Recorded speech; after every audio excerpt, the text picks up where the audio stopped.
we need to be able to understand other human emotions because that just increases our overall odds of survival. Because if I don't understand what a human being, another person experiences, then I can't really relate. I might not be able to befriend them, etc. And so I feel like it's this evolutionary process of if you can really understand an individual's emotions or mindset or state of being, you have a higher probability of succeeding in life or surviving.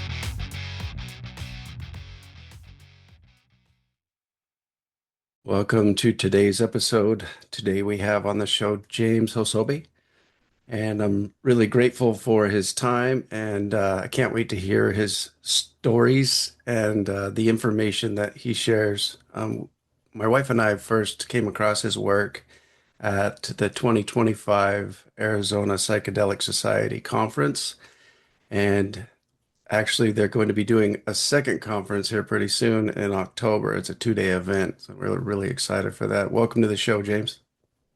Awesome, Pete. Thank you for the introduction. Uh, Now, I have watched a couple of your presentations, and I know you were on a podcast just came out about 4 days ago with Dr. Cabral on resilient aging unfiltered. How did that go? What were some main takeaways you had from that episode you did with her? Yeah, so Dr. Cabral is a neurologist and she specializes in Alzheimer's and Parkinson's and does a lot of neurodegenerative disorders. And I think one of the biggest takeaways is we just need more research. We need more data to really give concrete statements of the therapeutic potentials of various psychedelic compounds on the brain.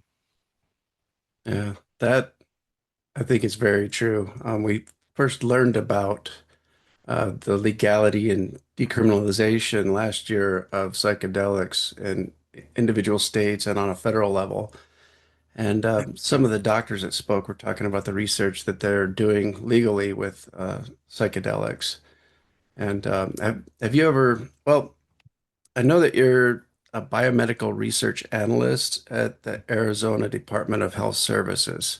Mhm. What does a day in your life look like there, and what are you doing as far as psychedelic research?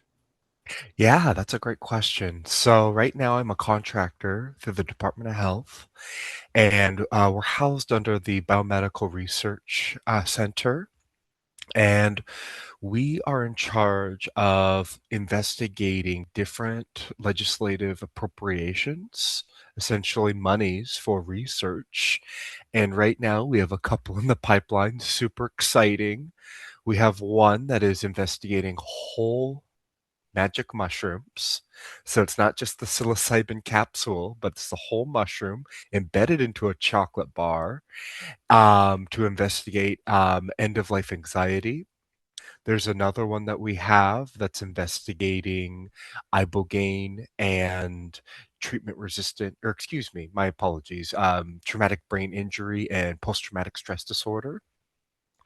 And I believe on the horizon, we're going to have more studies, maybe pertaining to MDMA, more psilocybin trials. And I think the biggest push for us is investigating how therapeutic and safe these molecules can be. And once we tackle that problem, then we can really start facilitating access to those who actually really need some of these medicines. Awesome. Now, I think now's a good time to bring up the point that things like fentanyl, street drugs of all kinds, opioids that have been legalized and FDA approved, alcohol. All of these things tend to result in extreme life experiences, death. There's drunk drivers. Alcoholism is a big issue for so many people. And it's incredible to me that all of these things are legal and so damaging. But things like psychedelics have not been legalized and decriminalized as of yet fully for mass consumption, shall we say. But they have so many incredible benefits on Mhm. so many levels. Um, could you speak to this? Sure. So I feel as if the general public mistakens legality for safety and vice versa. Something that is illicit might be dangerous. And I'm a big proponent of evidence-based science when it comes to psychoactives or drugs in general. Now, when we look at alcohol, right? Alcohol is one of the oldest psychoactive substances in human history. And we can turn the clocks back almost 100 years ago during the Prohibition era. The American people fought, got it back. And then now we're starting to see in 2026 this demonization of alcohol and fentanyl. Now, here's the thing. I am of this camp, coming from a medicinal chemistry background, that drugs in general don't have a moral conscience. And I know I might upset some people by saying there's no such thing as a good or bad drug. Pericles had said, everything is a poison, it's the dose. Mm. And so for my thought process is sure certain, illicit substances found on the street might be very detrimental to your body, but there's always a yin and yang per se. And a good example would be pre-surgery. Fentanyl is a great pain reliever, Hmm. hospital grade. But then on the caveat though, if you look at psilocybin magic mushrooms, sure, the safety profile is generally safe. However, if you have somebody that's tripping by themselves, maybe not in a good mental state, there could be a lot of risks associated with that. And so I feel like it's a really case by case scenario as far as the setting in which an individual's taking a substance and their mindset, how they feel or what they think prior to ingesting said substance. So a lot to unpack there, but I hope that kind of answered your question of my thoughts on drugs. Yeah, for sure. One thing we really loved about you is that you're hyper aware of the importance of efficacy and safety within the realm of psychedelics. Mhm. And I mean, some people have been harmed in certain ways by substances. I don't know if they had proclivities towards the harm already within their bodies or what, but I like that you accentuated the mental state before going into something like that. Um, Good in the head is all about the mental state, right? Let's get good in the head or we're dead, kind of thing. And um, what are some ways that you may have learned or researched over the years for people to get good in the head and prepare for a psychedelic situation that will help them most while under Ooh, the effects? sure. You know, I think the preparation aspect, I have to just give a disclaimer. I am not a clinical licensed therapist nor a psychiatrist. But I will say, though, it just in a personal anecdote, a lot of individuals that prep for these very powerful experiences oftentimes follow the direction of their guide, whether it is meditation, breathing exercises, maybe a detox protocol of, alcohol, nicotine, tobacco products, etc. I feel as if it's a really individualized process, and so it's really never a one size fits all. I think the most important aspect is prior to a psychedelic experience, if an individual is, let's say, undergoing a very traumatic time in their life, whether they're, filing for bankruptcy or undergoing a divorce or a close family member just passed away, maybe it's not the appropriate time to trip, or maybe it is. I'm not certain. And so for me, it's a very tricky question because it's not a one size fits all. And I feel Mhm. like everybody's so individualized with their mental status that, yeah, it's not a clear cut answer, which is a very tricky challenge Mhm. because we don't need to be prepped to take an Advil. Right. We don't need to have a good mindset to, take a pain reliever. And yet, uh, with psychedelic compounds, yeah, it's a little bit trickier. Yeah, I like the honesty in that answer, and it is an individualized, it's a personal decision for sure. That's a good answer. I like that. Um, One thing that I came across when studying some of your work was a questionnaire. I think it was 30 questions. Mhm. I think you know what I'm referring to. Can you talk about that with us? Yes, are you referring to what's called the Mystical Experience Questionnaire? That's the one. Yes, the MEQ. So it's funny.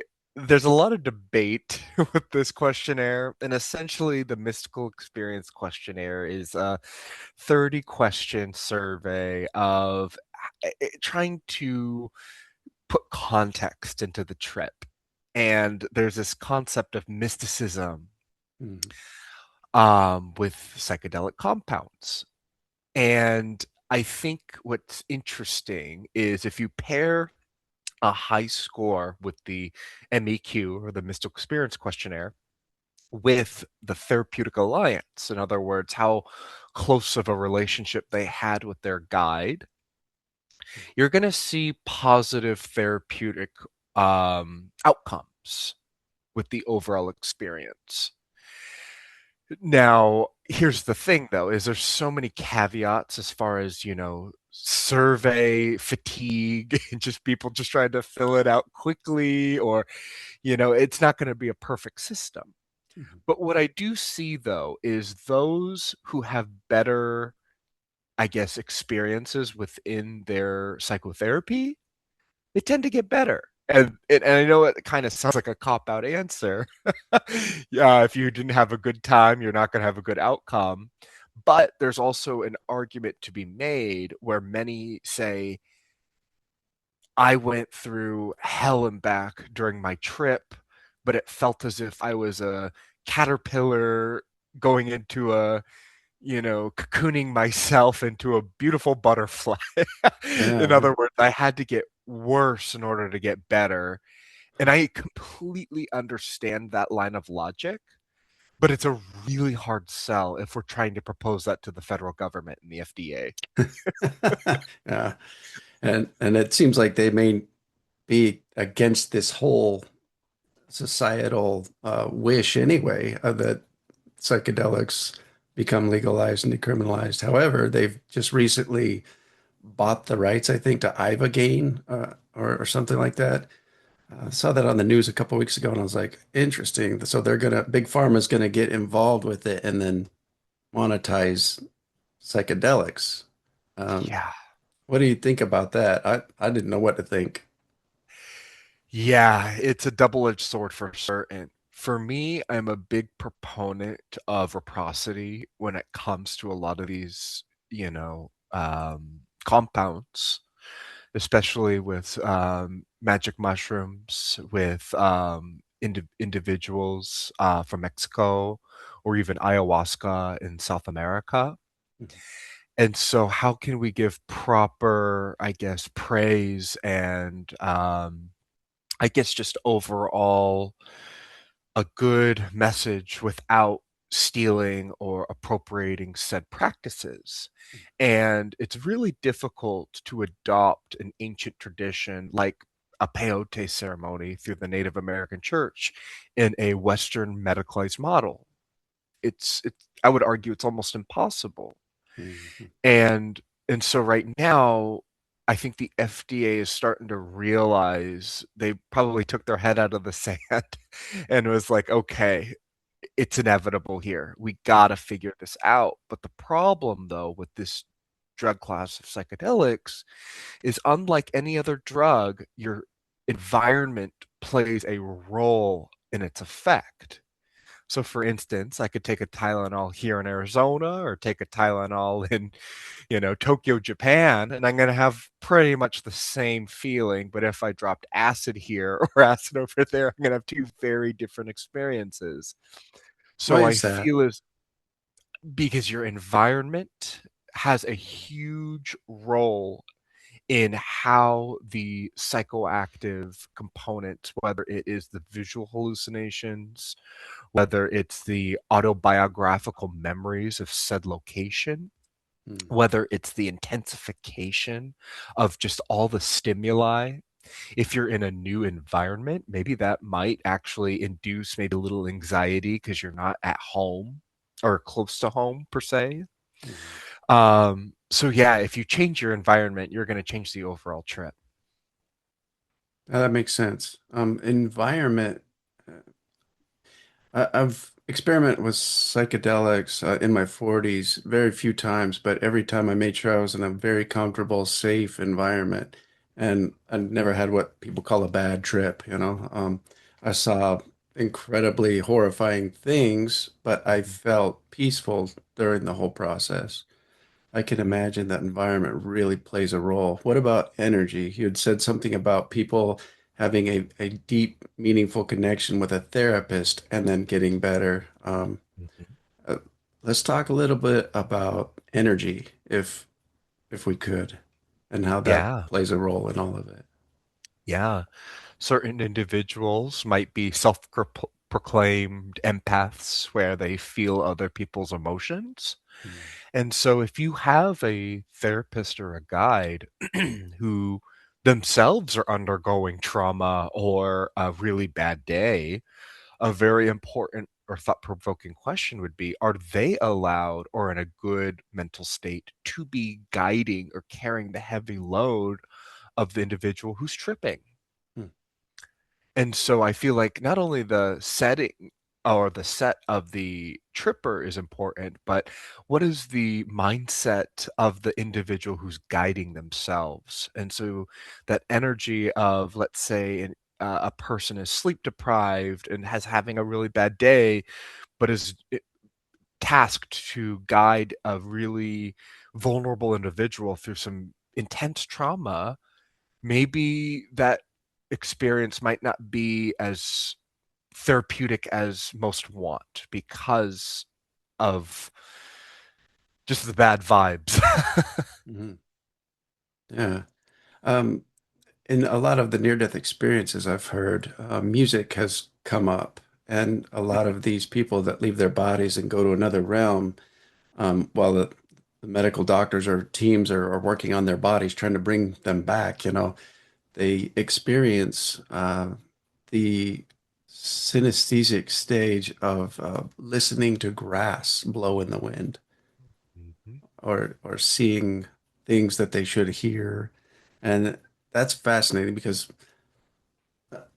Zach Bush, who is an incredible speaker, but also a triple board certified doctor, Mhm. has said that we have every psychedelic substance that is known to man already within our human bodies.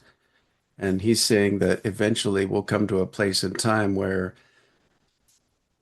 out outside sources of psychedelics won't be necessary for a trip or a high or a vision, you know, but or an experience, a sacred experience, but rather we can create and cultivate an inner world in which our body simply naturally releases those substances, and the result will be similar or the same as if we were ingesting. Um, Mhm. I had heard that a couple of weeks ago, and it kind of made me pause and think about that. What do you, as a very educated in biology and chemistry person. What do you think about that? Yeah, and I'm curious, which substance did this individual describe or was talking about during these And experiences? that's the interesting thing. He said all of them. And I'm like, huh? You know, 5-MeO, DMT, psilocybin, LSD. He said all the substances known to man are within the human body. And I was like, that's an interesting statement. I'd never Hmm. even considered that. Well, to give some credibility, I will say this.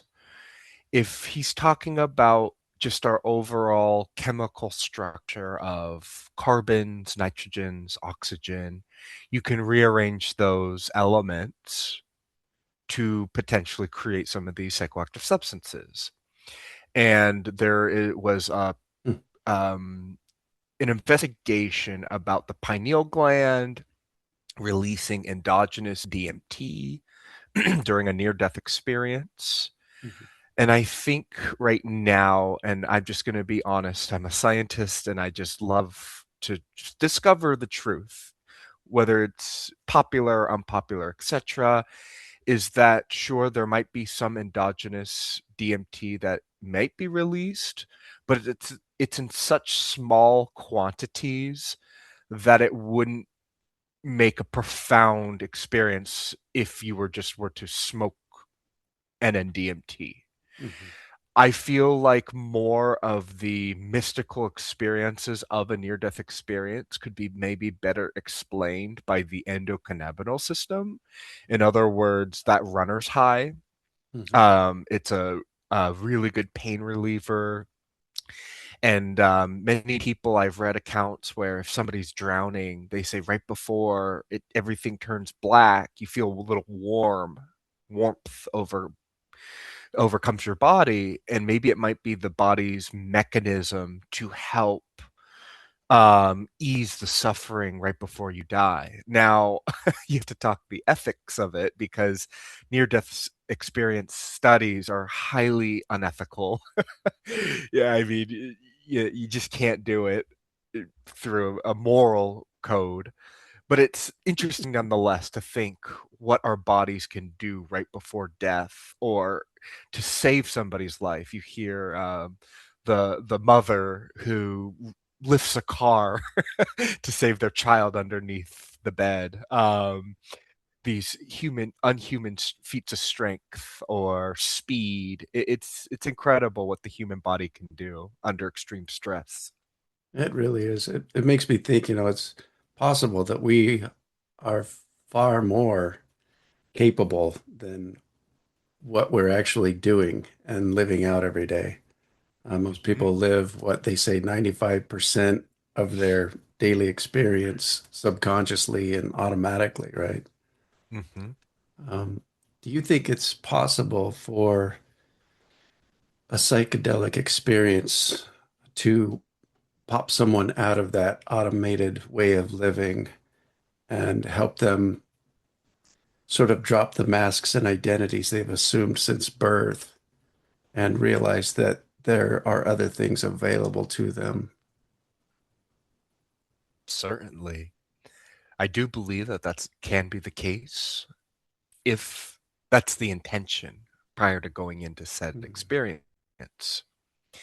And I'd also like to point out too that there are also a lot of non-drug methodologies to maybe obtain this state. mm, Meditation is one mhm. of them.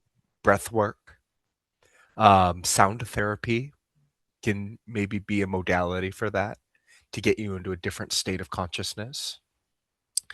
And so, yeah, to answer your question, I do believe that psychedelics can give you a state of consciousness that dissolves all of your priors and really reduces you down to maybe your authentic self. But what does Mm. that even mean? Right. I love that.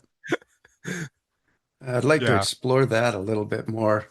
Um, I've kind of got a theory that I've adopted that we are the energy that inhabits and animates this body for a human experience. Mhm. So when you said that, that's what it made me think of, and I'm like, why? Well, um, let's talk a little bit about consciousness and energy and the authentic self, as you said. Mhm. What are your unscientific beliefs about that? And then Sure. let's work in science and see what we can play around with. I would love to. Well, this conversation is really making me think about the power of the mind. And one big antidote that I have that has just been really sticking with me is the power of placebo. Hmm. Now, you look in clinical trials and you have an individual who's in the placebo arm of a psychedelic trial who genuinely believed that they received psilocybin. Some of their scores got better. Now, one can argue the ethicality of the placebo effect, but for me, I'm of this nature of it makes you feel better. Why not? I'll take a sugar pill every day to make me feel a little bit better. It doesn't Whatever matter works, do how that. exactly, whatever works. Huh. And I think we all live in some kind of placebo effect. And that's okay. It's just it's a really big antidote of how powerful our mind is. Mm. So, That is fascinating, and it's a great reminder that the placebo effect really is a thing. Superhuman, the book came out, and in it, it talks about placebo and how we can create something that shouldn't even be created, like mental health, for instance. I mean, mhm, we've got everything going against us, and we may feel hopeless, have some suicidal ideation going on, and yet something can come into, like a sugar pill, like you said, and literally save someone from ending their own life. And that idea is very fascinating to me, because for 15 years, between the years of 1999 and 2014, I was taking lithium and anti-anxiety meds, antidepressants, and I I was not okay for 15 years. mhm, And the day that that all changed for me was when an ex-wife of mine said, "Have these substances ever worked? Have they ever done you any good?" And I was like, "Oh my God, I never thought of that. Never once, you know." I was suicidal for 15 years, and that was a pill that was supposed to be doing the opposite. And when I got off of those, then I got my life and my mind back, and the ability to feel and think again. And at first, that was really overwhelming, but mhm, it made me think, like, wow, what if, you know, we were talking about like whatever works, do that, right? And mhm, whatever's not working, stop it. mhm. Oh, certainly. And to your point, it really sheds light on the difficulty of the field of psychiatry. It's unlike any other field because in other medicine, like in orthopedics, you can look at an X-ray and see a broken bone. Mm. Mhm. And if anybody is complaining of maybe suicidality or increased depression, sure, you can throw them into maybe a PET glucose scan and different areas of the brain might light up. But we have to take the client's words of their psychiatric or mental problems or issues. And so for me, and like I said, I'm no psychiatrist, but it almost feels as if it's like a guessing game. It's like playing blind darts. It's okay. We're going to throw this at you. If it's not doing enough, we'll up the dose. If it's doing too much, we'll lower the dose. If it's not working at all, we'll change the actual medication. And with the overwhelming amount of different types of modalities, whether it's an SSRI, SNRI, an antipsychotic, etc. It's a very difficult field. And not to mention, one's own personal life plays a huge role in their overall well-being. And so I understand, discontinuing certain meds because, you take a medicine to try and feel better, but then it's this huge paradox of, wait a minute, my mind feels a little bit better.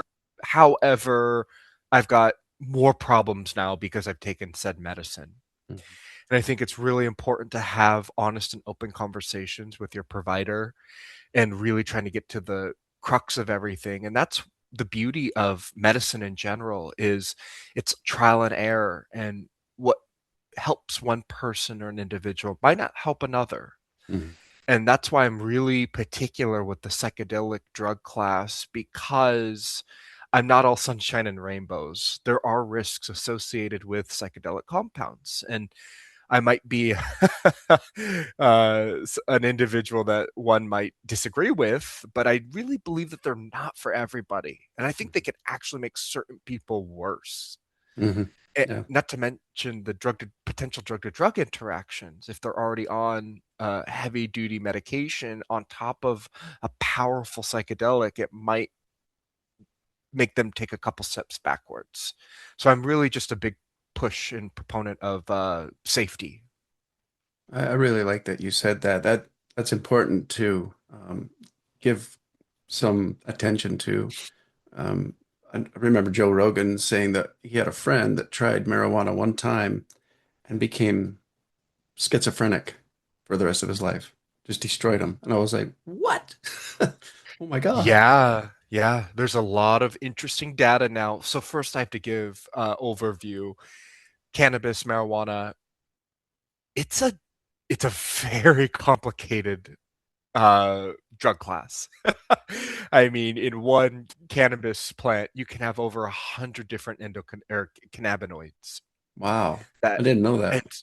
oh yeah, there are hundreds, and so it's not just one thing. It's not just pot. It is just a poly mixture of various different cannabinoids and terpenes and flavonoids and there are more research that's coming out that if you have a family history of schizoaffective disorder and you take high dose THC, that you have a higher probability of having some type of hallucinations. Now, is POTS generally safe?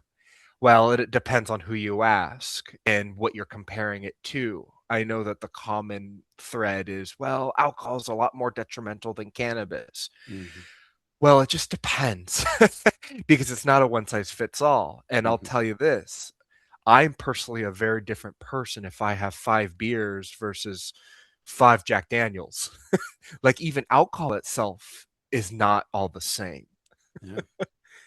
And so I feel like you have to look at the individual molecule itself and see how that over affects the overall individual and their behaviors, etc. Yeah, tell me more. Let's go over some of the I would love different to, yeah. psychedelic substances and risks associated with them. I think people should be informed of that for sure. Thank you for bringing this up because it's very important. It's a public safety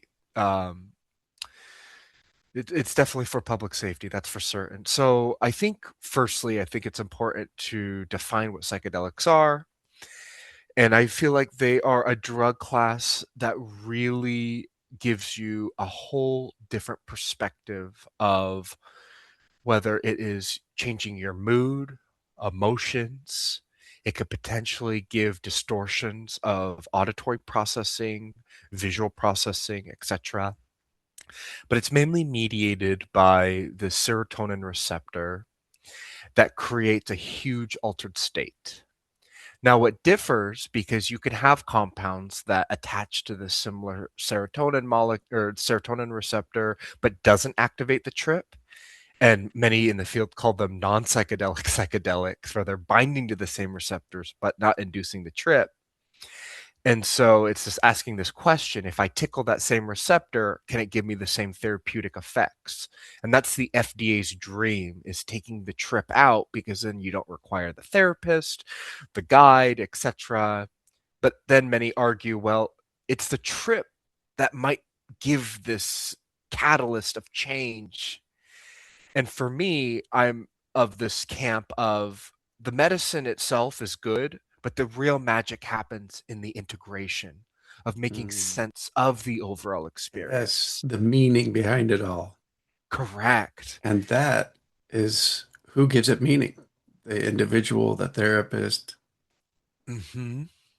Exactly. So going back in my personal definition of what psychedelics encompass, you've got your classical psychedelics, which include psilocybin, its metabolite psilocin, which is found in the magic mushroom, LSD, DMT, 5-MeO DMT, and then you got mescaline from the psychedelic cactus, the peyote or the San Pedro. You've got psychedelic adjacent compounds, and I'm a very big stickler. Some call me a pharmacological purist because I'm really anti statements of calling MDMA or ketamine psychedelics. I really am, because they're very different. Ketamine being sedative hypnotic, mediated by NMDA receptors, and MDA or MDMA, which are entactogens or empathogens, which are monoamine mediated pathways. And if you look at MDMA, they have an amphetamine backbone. And as we all know, amphetamines are stimulants. However, it's really fascinating that because of this dioxymethylene scaffold within the amphetamine um, structure, you get this rolling effect.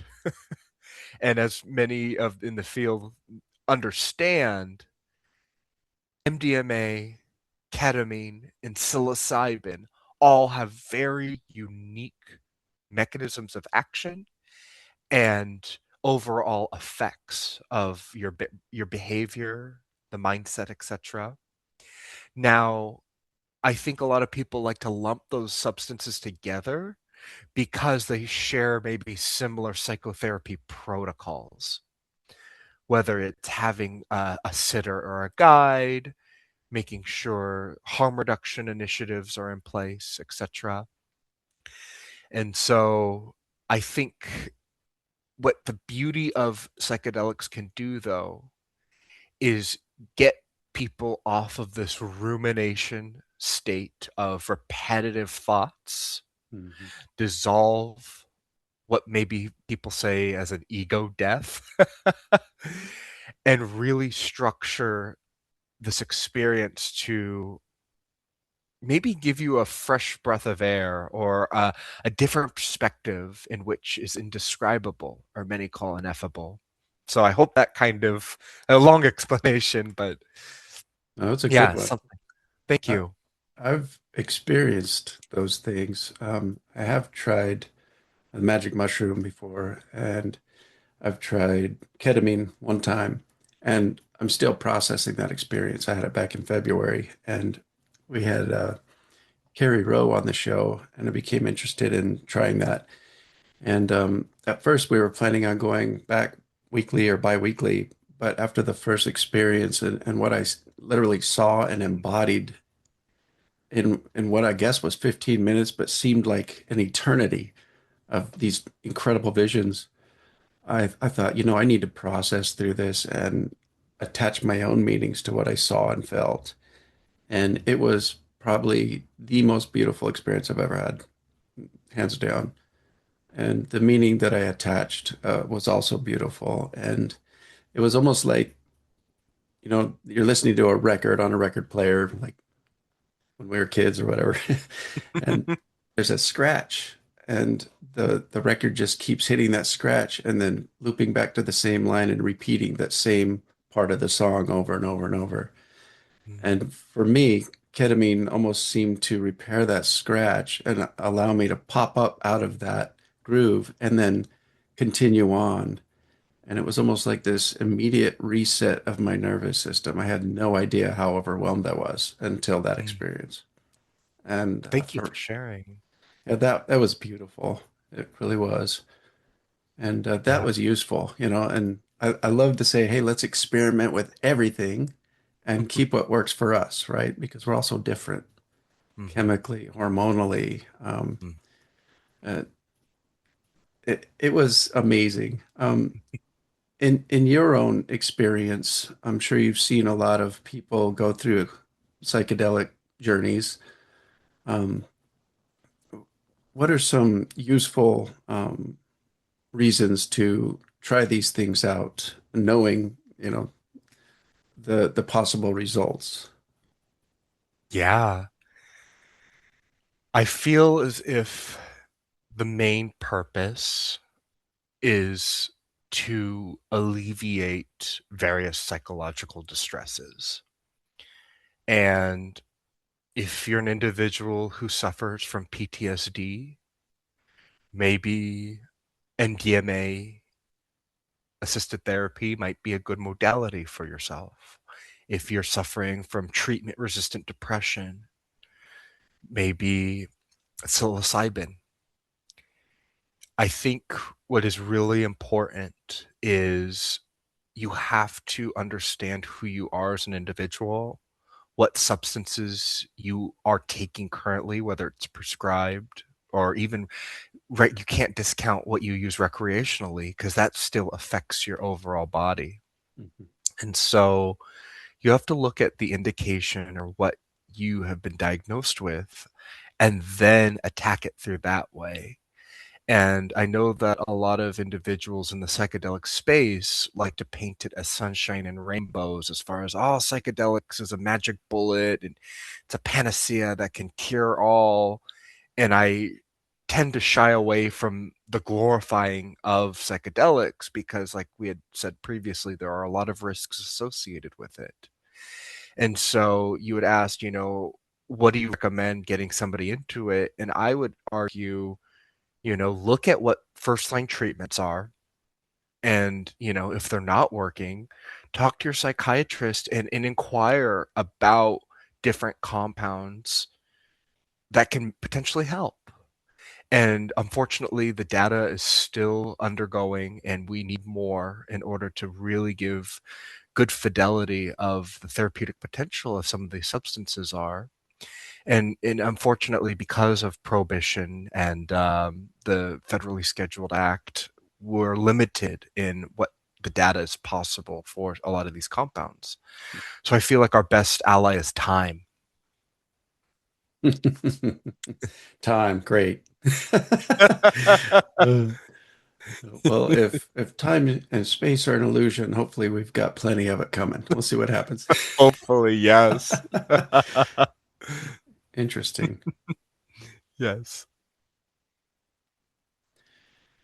Yeah. Have there been any experiences that people have shared with you of an ego death or a re-identification process that happened during a journey that was useful to them, maybe saved a life or helped them Mhm. with a perspective shift that they really needed at that particular time in their life?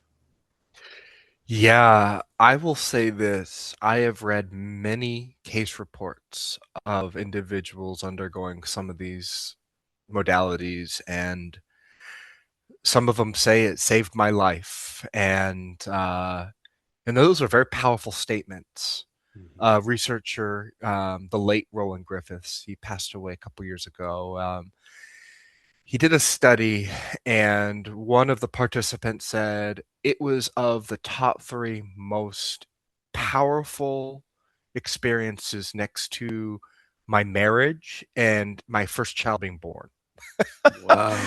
So if you're comparing a psychedelic experience to your child being born, that is something that needs to be investigated. And it's not like the euphoria or this sense of pseudo happiness that maybe one might say with heroin or methamphetamine, where it's like you're just high and it's a pseudo feeling good. I feel as if it's deeper than that because certain molecules might be able to tap into that spiritual aspect. And I don't want to go too woo woo. But yeah, Please there's a do. lot of, yeah, I mean, I'll just say this, there's a lot that science cannot answer. Mhm. And there's a lot of unexplained phenomenon that occurs. And for me, I like to remain optimistically skeptical It's good and practice. neutral and objective. Mhm. But it's interesting though, a lot of individuals that have group trips say, "Oh, I swear I had telepathy," or "I could feel the energy of the person sitting to the left or the right of me." Or for instance, if there's a group therapy session and one individual starts breaking down, it's almost like this domino effect if you start seeing other people breaking down Mhm. and crying or, releasing a lot of pain. And human beings, we are social creatures. And I feel like through adaptations of increased survivability, we need to be able to understand other human emotions because that just increases our overall odds of survival. Because if I don't understand what a human being, another person experiences, then I can't really relate. I might not be able to befriend them, etc. And so I feel like it's this evolutionary process of if you can really understand an individual's emotions or mindset or state of being, you have a higher probability of succeeding in life or surviving. Yeah, I agree with that.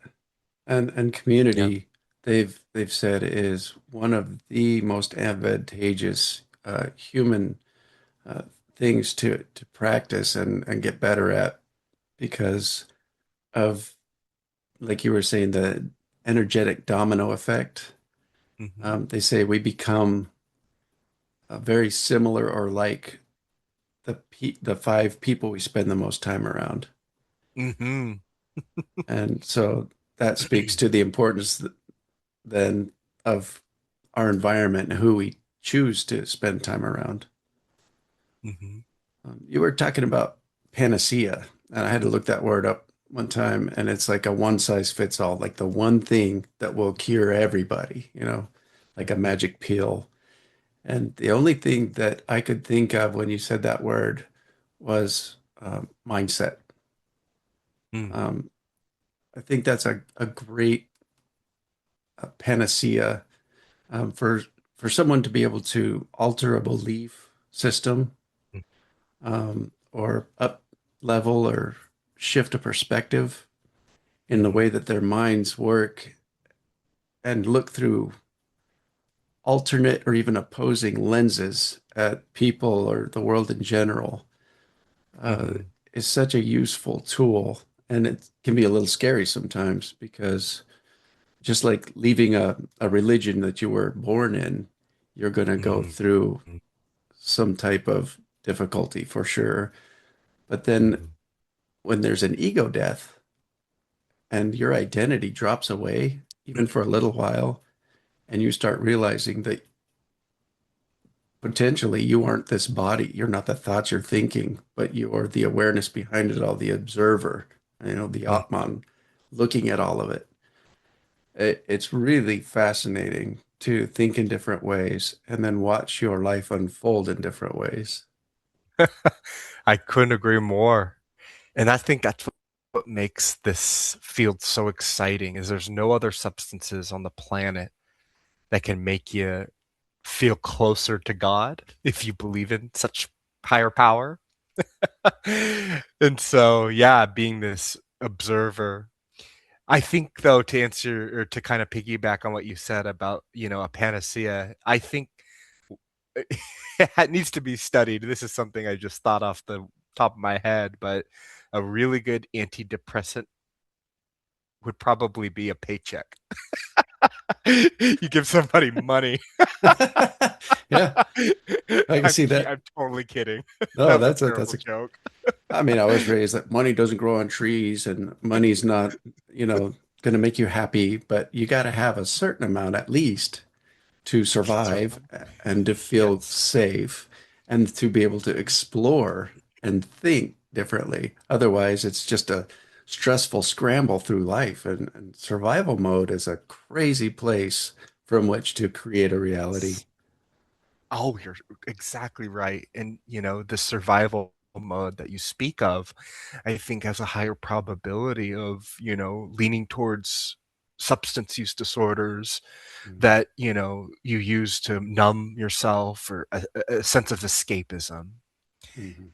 And it gets to be a really dark path if one is using various substances to numb instead of finding more healthier alternatives to de-stress themselves of life's treachery. Yeah, that's well put. Coulter Smith was on the show and he did a breathwork session right before the conference last year. And he said, okay, for the next 45 minutes. And I'm like, wait, what? 45 minutes? And then we did it. And I was like, already? Do we have to stop? And Yeah. he was really big on natural ways to release DMT, to have alternate viewpoints. Um, and I liked that.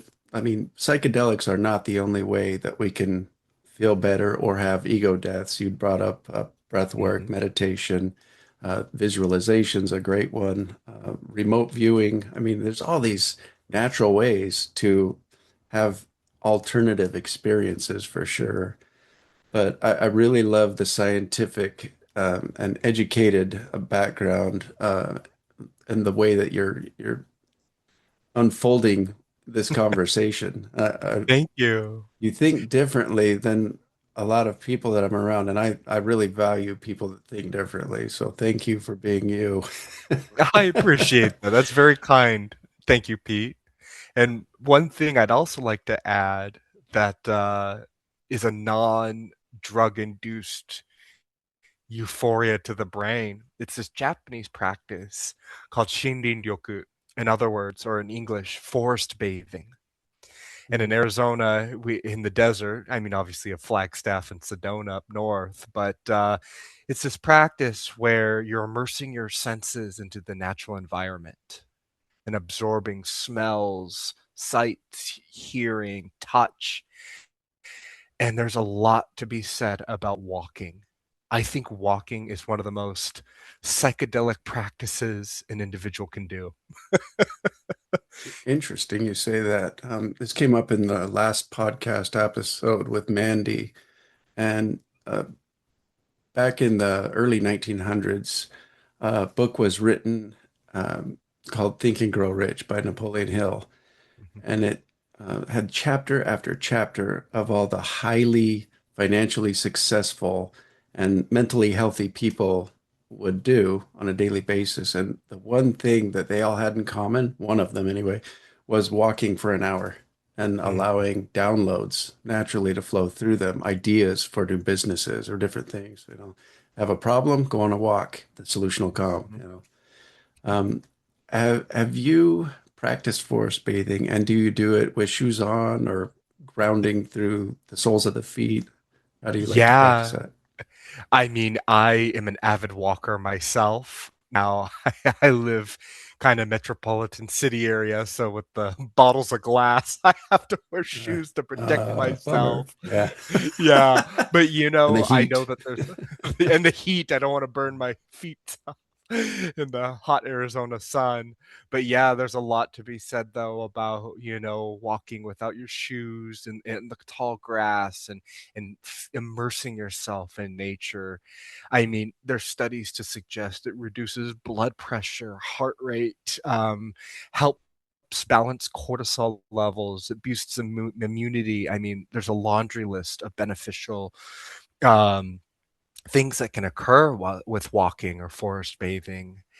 And I really believe, and I'm glad that you brought that up with that highly successful anecdote of people who, take an hour of walking because physical exercise is such a crucial part of the mental state alongside obviously the physical. But I feel as if exercising helps mold your mental health more than anything in the world because it Wow. really pushes your person to, improve day to day and strive for different goals. And I feel like when you accomplish your goal, it gives you that self-satisfaction, and you're kind of like you get into this self-competitive spirit of I want to beat yesterday's version of me, and maybe I might go 5 pounds heavier on a bench press, or I might walk an extra, half mile, etc. And so I think the realm of physical exercise coupled with psychedelic psychotherapy needs to be investigated more. That is awesome. It's a bold and I think very true statement that exercise is the most important thing for our physical and mental well-being. I really agree with that. I've seen that work in my life and so many others. Mhm. I would like to, if you're comfortable with it, go back in time and learn more about who James used to be. Where were you born? How did you grow up? What was family and religion like? The mindsets and beliefs and the identities you had assumed, and let's break down kind of, if you could, your life story, some of the things you've had challenges with, how you overcame those, and what you've learned along the way. Yeah, sure, Pete. So yeah, I was born in California, to my father, who was born from Tokyo, Japan, and my mother was born in California herself. So I come from a mixed background. My upbringing was very interesting because we grew up middle class, and I would argue, a wonderful childhood, and I would never take it back. I grew up with my two little brothers, they're twins, and Cool. it was never a dull moment in the household I during my bet. childhood. Three boys. Yeah, and we're only 18 months apart, so my Wow. poor mother Oof. was Man, yes, what a hero. but oh, definitely. Oh, yeah, she's wonderful. And, yeah, I think I grew up like your typical American, with grew up as a Christian. And, what does that even mean? Because there's various different sects of Sure, sure. Christianity. But then when I got to college, I was really interested in the mind and medicine, and I was a pre-med at the time. And then after doing various shadowing opportunities and a lot of physicians saying, run, it's not the medicine it once used to be, don't Yeah, do it. And that's it's like, true. oh my gosh, you know, I had a lot of, I had to really introspectively think, what did I want to do with my life? And I love science. I'm a scientist. And I've always been this individual that seeks what truth is, which is why I love studying different religions. Right now, I would argue I'm a maybe self-proclaimed agnostic. I don't know what is out there, Yeah, but yeah. something is out there. Mm. And yeah, and I think that I kind of went into the psychedelic realm because after working in addiction medicine, I was just so interested in number one, how an individual can get to a life of such abuse and misuse. And it entirely wasn't their fault. I had this really terrible mindset when I was younger of, oh, homeless, lazy, etc. And how ignorant was my young mind back then. It was Same. just Yeah. like, yeah, because you think about it, it's like, wait, why don't they just get a job? Mhm. Well, there's so many different variables associated with it, whether it's mental health, whether it's physical inabilities, whether it's just psychosis. I mean, the gambit is just there, and you just can't judge an individual in their current state because of maybe their past lived experiences. And so I was just very interested in how people's lives were so different than my own. And I wrote my capstone thesis in suicidology Mhm. because I was just like, wait a minute, what? You know, people want to kill themselves. It was just such a powerful field that just flabbergasted me because it's like life is so beautiful and there's so much to offer. And how could anybody ever want to leave this world? It was just such a profound thing for me.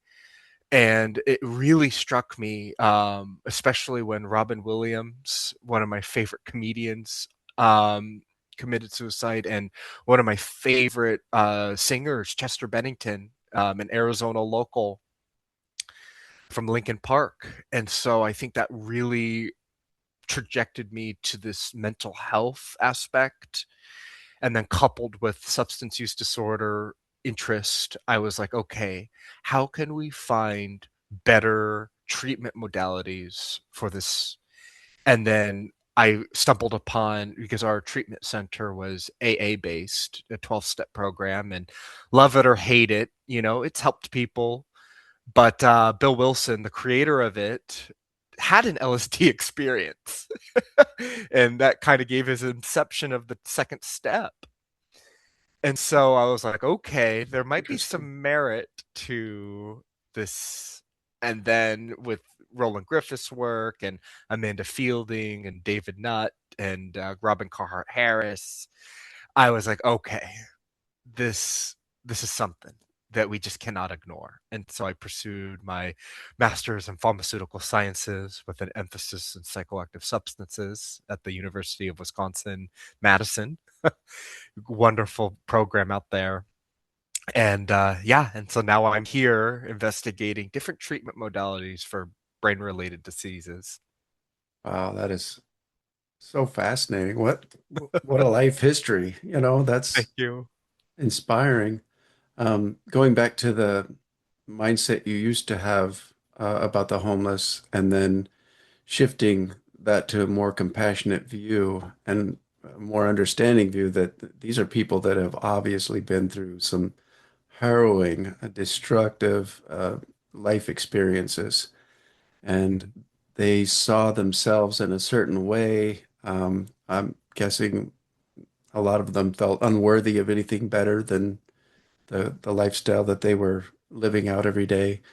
Um, so many substance abuse doctors have come out and asked the question, well, why the pain?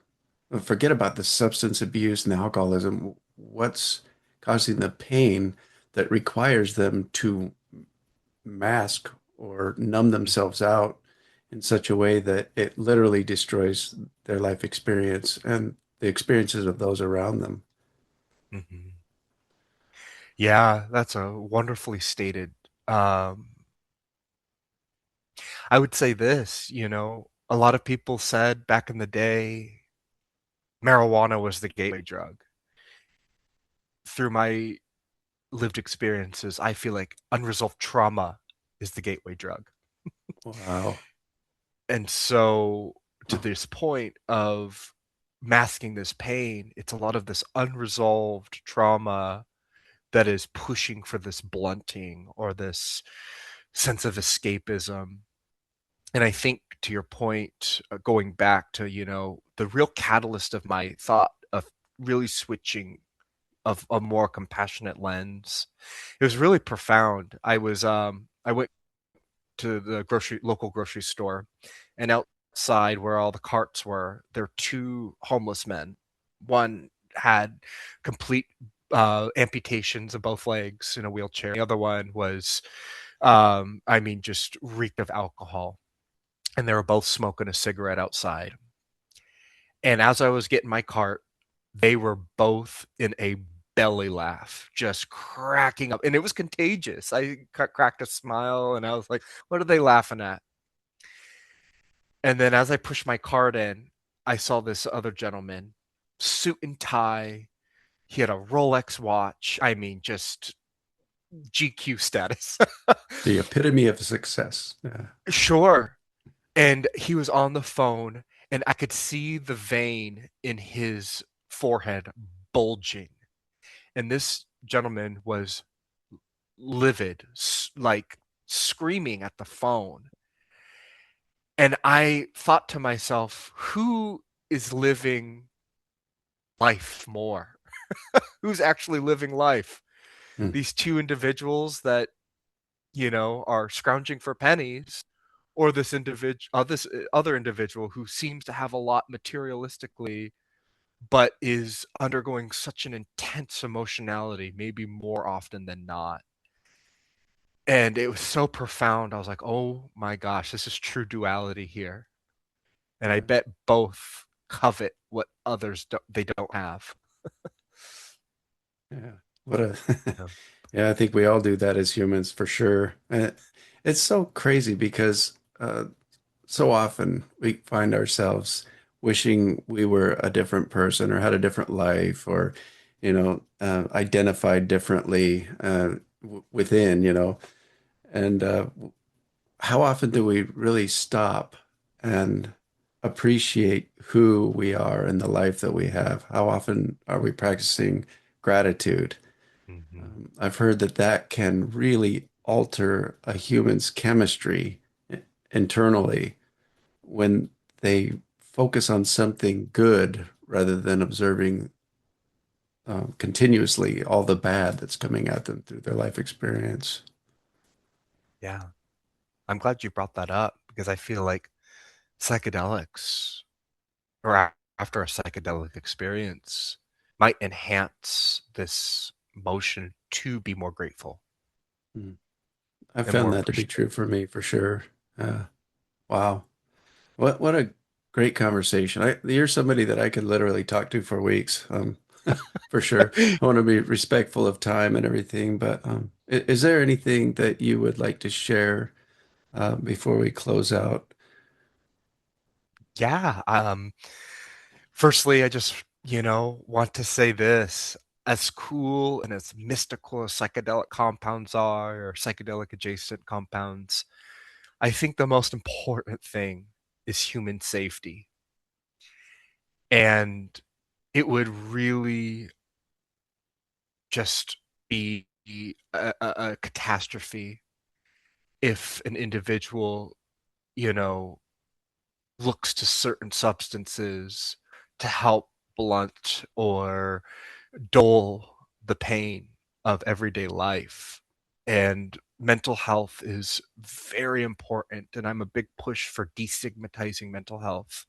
We all have issues. Sure, certain people's problems might be more enhanced or than others, but overall, though, we're all in this wheel of suffering. And so my biggest message is stay curious when it comes to various compounds. And if something seems too good to be true, investigate it further. Um, but yeah, I just, live every day like it's your last, and be uh, be appreciative. And I know it's a lot harder than to say or to do than in practice than to say. But yeah, I guess that's kind of my closing statement, is, we only get, this one chance, and live it to your fullest. And I just really thank you, Pete, for having me on the show. Yeah, thank you. Um, Very powerful statements have been made by you in this episode today. And it leaves me with a lot to think about and some rabbit holes to go down into for sure. One thing before we close that I would like you to share with the audience is the relapse prevention playlist and the Yeah. possibilities.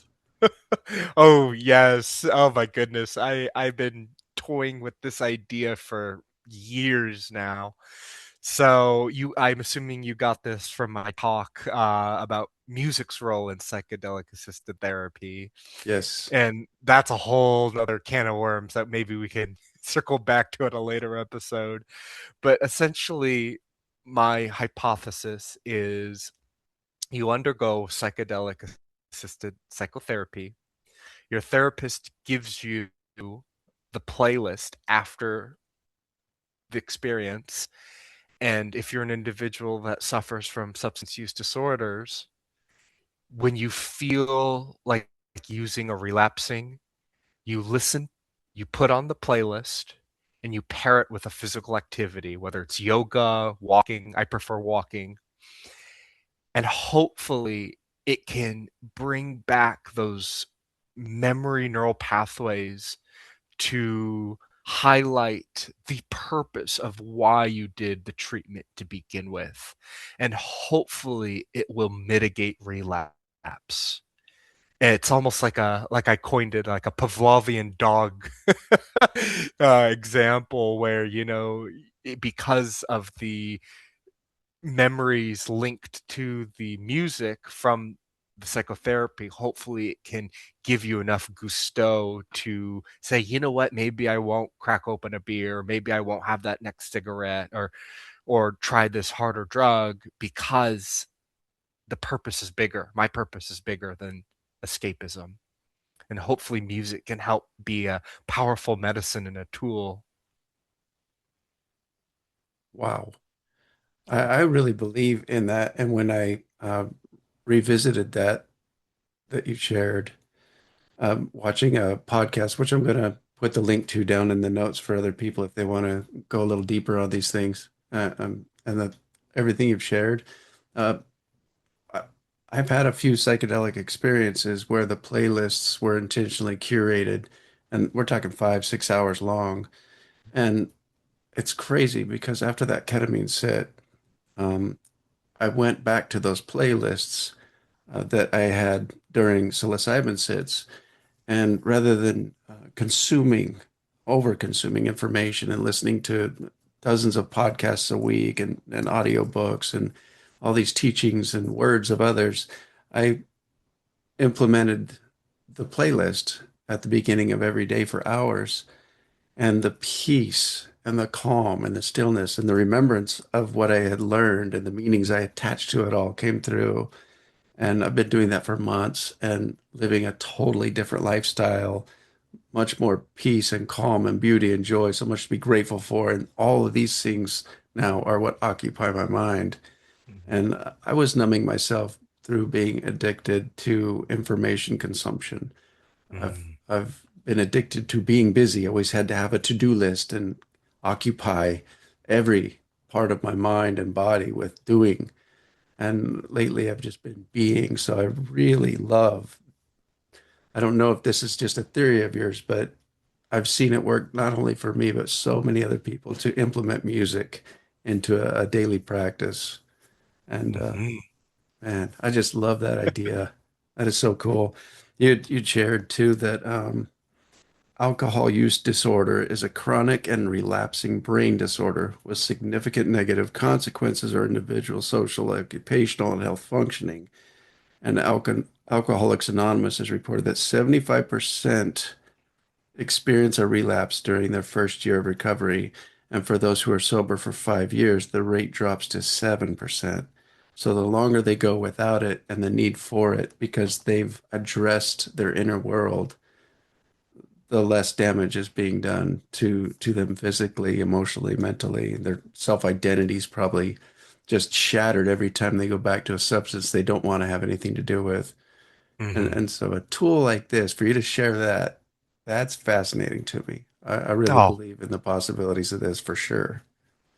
yeah. Thank you for sharing. And yeah, I couldn't agree more. There's this common, I guess, phrase that many people in the addiction medicine field say, many trade one addiction for another, and, once an addict, always an addict. And my thought process is, what's the difference between being obsessed with something versus being addicted to something? And, many might say, okay, well, does it have negative consequences in your life? Mm. And, to your point of being addicted to information, sure, I'm all about learning and a big proponent of being a forever learner. But at a certain point, though, it might be detrimental in the fact that maybe there's certain times in your life where chill and just non-information is necessary to really process previous information and really grasp that. And so, yeah, I think that one of the most powerful things aside from, you know, creating a relapse prevention protocol, and I find this really interesting, is a lot of people shift and trade their drugs for religion Hmm. Yeah, I've and seen that. try to find meaning outside of, the whys and the hows. But yeah, to go full circle though, I think music is a medicine and is an excellent tool to help people flourish. I agree wholly. Um, Information is not wisdom.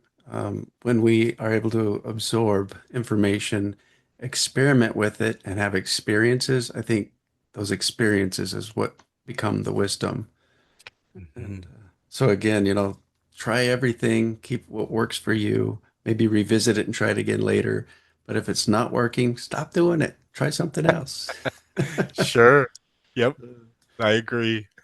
Well, I appreciate your time. I appreciate the man you are. I really love the work you're doing and what you've shared. And man, just keep kicking ass, keep showing up. You're causing ripple effects in lives that I don't even think you realize. So thank you for being Wow. you. I just got chills. Thank you, Pete. That was a really kind statement. And Thank yeah, you. you know, I'm a man that loves science, and I think that education is key. And, you know, it's a very controversial topic talking about drugs. And so, if we can take the fear out of it and just be really objective, I think we can make massive strides. Agreed. So educate yourselves any which way you can. A piece of paper doesn't mean you're educated or uneducated. It just means you've been consistent about jumping through hoops and getting something. And a lot of people deserve so much credit for the incredible work they do to get that piece of paper, right, or that degree. And it isn't the only way we can educate ourselves. I think that listening to this podcast a few times will be really educational for me. So I really appreciate what you shared. Yeah, likewise. Well, thanks again, Pete, for having me on the show, and I really appreciated our conversation. Thank you, James. Hey guys, Pete Jones here with goodinthehead.com. Thanks for listening to these episodes, and I hope that you subscribe, like, and share. If you'd like to go to the website, goodinthehead.com, we've got merch, books, all kinds of things for sale there, and a ton of information on things that can help anybody up level and upgrade their belief systems, perspectives, and habits. This is the shirt that we have on there for sale. One of them. It's got the chakras down the back. And we've also got hats, sweatshirts, and all kinds of things to explore. Wish you well on your life journey and keep kicking ass.